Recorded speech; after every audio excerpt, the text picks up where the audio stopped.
মান্দায় টাঙ্গাইলে ট্রাক দুর্ঘটনায় নিহত পরিবারের মাঝে আর্থিক সহায়তা প্রদান।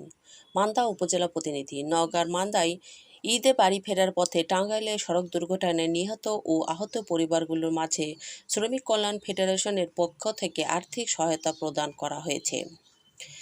আজ বৃহস্পতিবার 4 জুন ঈদুল আজহা উপলক্ষে বাড়ি ফেরার পথে গত 25শে মে 2026 তারিখে টাঙ্গাইলে একটি ট্রাক উল্টে মর্মান্তিক দুর্ঘটনায় 10 জন নিহত ও 5 জন আহত হন। এই দুর্ঘটনায় নিহত ও আহত পরিবারগুলোর মাঝে আর্থিক সহায়তা প্রদান করছে বাংলাদেশ শ্রমিক কল্যাণ ফেডারেশন। অনুষ্ঠানে প্রধান অতিথি হিসেবে উপস্থিত ছিলেন বাংলাদেশ শ্রমিক কল্যাণ ফেডারেশনের কেন্দ্রীয় সভাপতি অ্যাডভোকেট আতিকুর রহমান। তিনি নিহতদের পরিবারের সদস্যদের প্রতি গভীর সমবেদনা জানিয়ে বলেন, দুর্ঘটনা ক্ষতিগ্রস্ত পরিবারগুলোর পাশে দাঁড়ানো মানবিক ও সামাজিক দায়িত্ব। ভবিষ্যতেও শ্রমিক কল্যাণ ফেডারেশনের অসহায় ও বিপদগ্রস্ত মানুষের পাশে থাকবে বলে তিনি আশ্বাস দেন।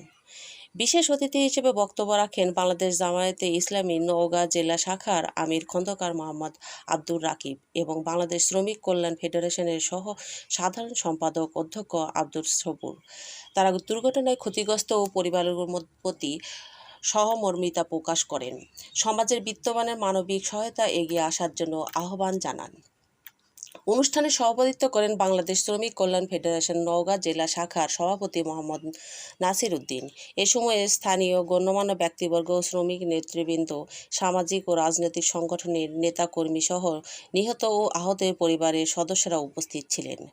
অনুষ্ঠানের শেষে নিহত 10 জন পরিবারকে এবং আহত 5 জন পরিবারের হাতে আর্থিক সহায়তা অর্থ তুলে দেওয়া হয়। উপস্থিত বক্তারা দুর্ঘটনা ক্ষতিগ্রস্ত পরিবারগুলোর জন্য সকলে দোয়া কামনা করেন এবং তাদের পুনর্বাসন সমাজের সকল স্তরের মানুষের সহযোগিতা কামনা করেন। নির্বাচনের পূর্বে আর আমাদের 4 দফা কর্মসূচির একটা কাজই হলো আত্মমানবতার সেবা করা। আমি বলেছিলাম সাক্ষাৎকারে সাংবাদিকদের সামনে, বাংলাদেশ জামাত ইসলামী একটা মানবিক সংগঠন। আমাদের নেতা ডাক্তার শফিকুর রহমান একজন মানবিক নেতা। উনি যদি থাকতেন তাহলে ছুটে আসতেন এই এলাকায়। উনি ছিলেন না, হজে ছিলেন। আমি সেখানে আমাদের নেতৃবৃন্দের মাধ্যমে কথা বলেছি, হজের থেকেই উনি নির্দেশ দিয়েছিলেন। এই জন্য ঈদের আগের দিনে আমরা তড়িঘড়ি করে, আপনাদের অনেকেই ছিলেন, আমরা বাংলাদেশ জামাত ইসলামের পক্ষ থেকে প্রত্যেক পরিবারে 35,000 টাকা এবং আহত একজন ভাইয়ের চিকিৎসার জন্য 5,000 টাকা দিয়ে গেছি।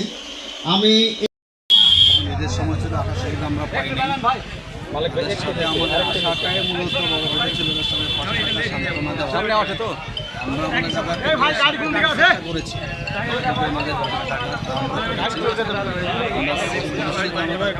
আমরা করবো। আসলে